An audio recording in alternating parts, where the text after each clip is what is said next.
রহস্যজনক কারণে এখনো বিচার বিভাগের সংস্কার হচ্ছে না, এই অভিযোগ করেছেন সুপ্রিম কোর্ট আইনজীবী সমিতির সভাপতি ব্যারিস্টার এম মাহবুবউদ্দিন খোকন।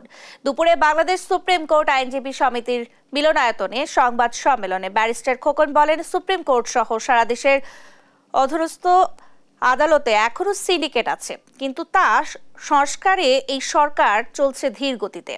বিচার বিভাগ নিয়ন্ত্রণকারী আইন মন্ত্রণালয়ের কর্মকর্তাদের বিরুদ্ধে তদন্তের দাবি জানান ব্যারিস্টার খোকন। তার অভিযোগ, গত 16 বছরে বিরোধী দলের নেতাকর্মীদের দমনে ব্যবহৃত হয়েছে দুর্নীতি দমন কমিশন। দুদকের আইনজীবীরা আওয়ামী লীগের দোষর আখ্যা দিয়ে সংস্থাটির সংস্কার চান তিনি।